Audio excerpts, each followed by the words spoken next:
Ya, teman-teman yang saya hormati, terima kasih. Hari ini sesi kedua malam ini. Sesi kedua dari 2 sesi khusus hari ini. Yang pertama tadi calon gubernur dari Kepri, calon gubernur dari Sumatera Utara, calon-calon gubernur dari Sumatera Barat sudah bersamaan dengan calon bupati, wali kota, dan gubernur termasuk Aceh, 4 tadi pagi. Aceh, Sumut, Sumbar, Kepri. Nah ini sudah bertemu, salah satu nama-nama yang muncul ada incumbent, ada dari berbagai partai yang ikut mendaftar dan bergabung. Ada kalau tokoh yang paling terkenal ya Pak Edi Rahmayadi sudah mendaftar. Kemudian ada banyak tokoh-tokoh di Aceh, tokoh-tokoh di Sumatera Utara. Nah malam hari ini Gubernur Lampung, calon gubernur Lampung, bakal calon gubernur Jambi, gubernur Riau, Bengkulu, Sumatera Selatan, beserta seluruh calon-calon bupati dan wakil bupati. Gubernur dan wakil gubernur calon-calon yang saya sebutkan tadi. Bangka Belitung, Riau, Sumsel, Jambi, Bengkulu, Lampung. Nah ini malam ini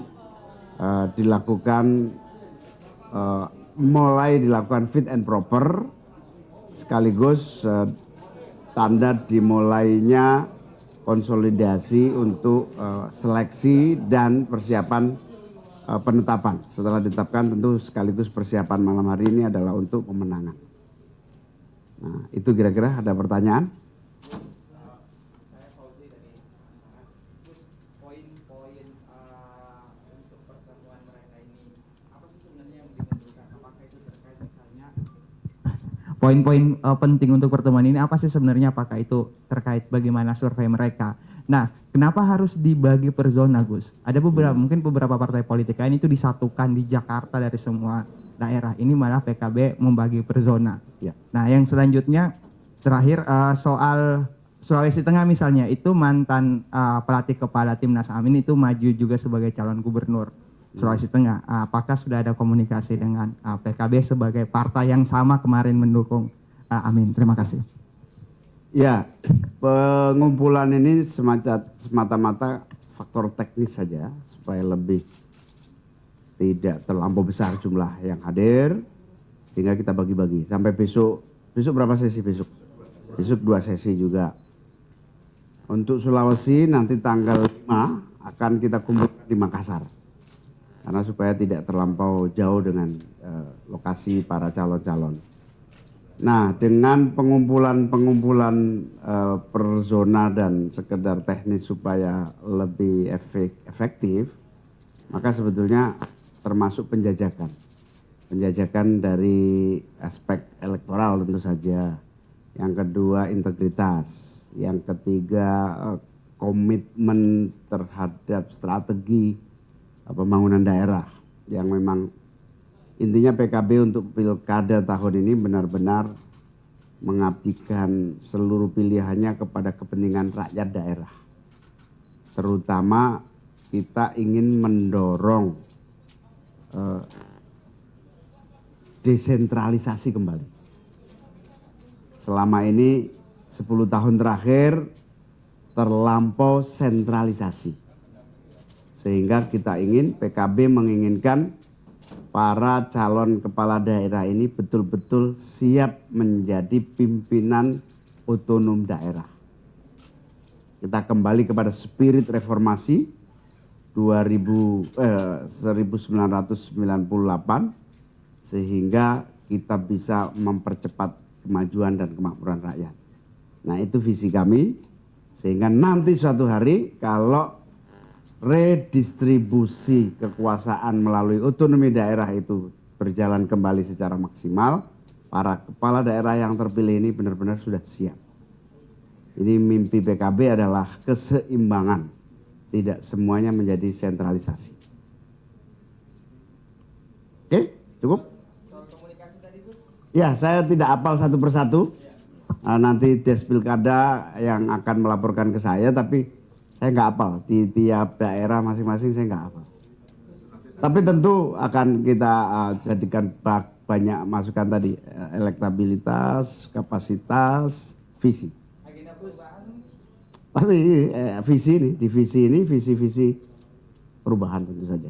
Gus, izin mempertanyakan apakah yang hadir di sini yang sudah pasti diusung oleh PKB atau hanya penjaringan yang Masih penjaringan. Nanti akan ada fit and proper. Masih ada perdebatan survei, pendampingan. apakah pembatasan porsinya Gus, misalkan kayak kader asli dari PKB atau No, tidak ada. Kader atau tidak kader sama. 3 kriteria, elektabilitas, kapasitas, visi. Kader pun kalau tidak masuk 3 kriteria visi ini tercoret. Satu lagi Gus, tadi ada nama Berken yang disebutkan Edi Mariadi, selain Pak Edi ada lagi. Saya belum tahu siapa yang daftar. Untuk cagup banyak, ada 5-6 tadi yang hadir.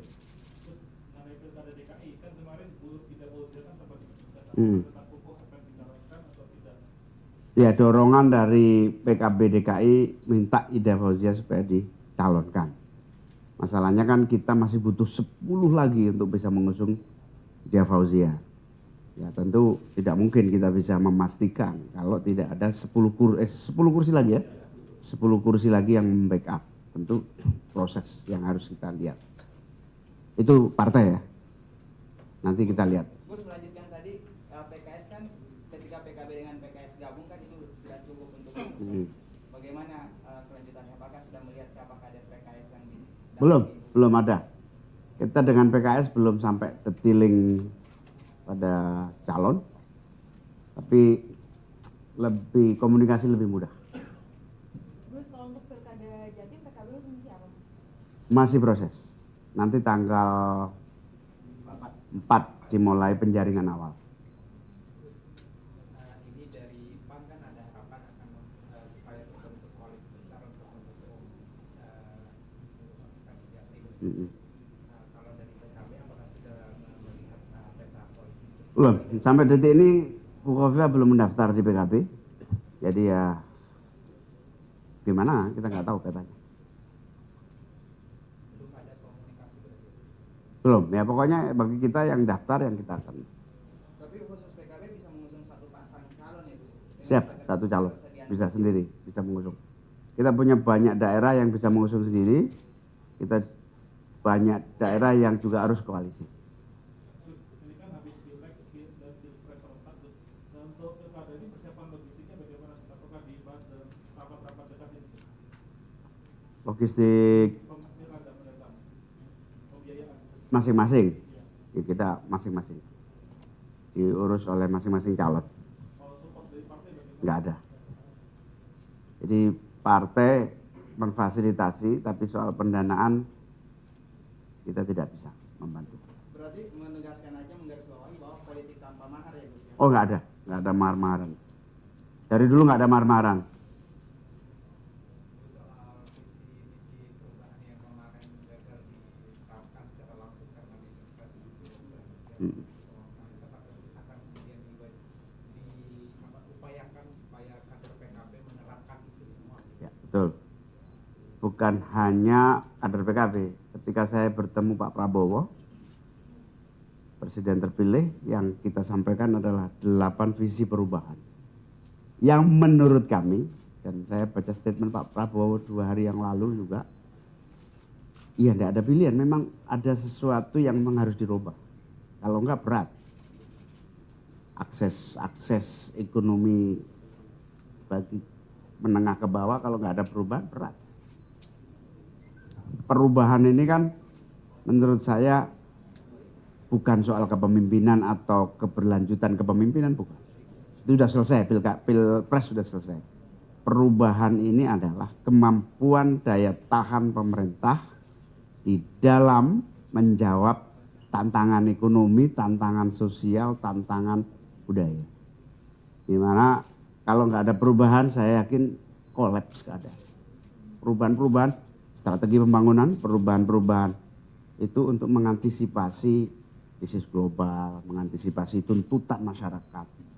Masyarakat ini semakin kritis, tuntutannya besar. Kalau nggak ada perubahan skenario cara kerja, ya berat mengantisipasi. Beras misalnya kalau nggak ada perubahan strategi, wah, kolaps kita, impor terus.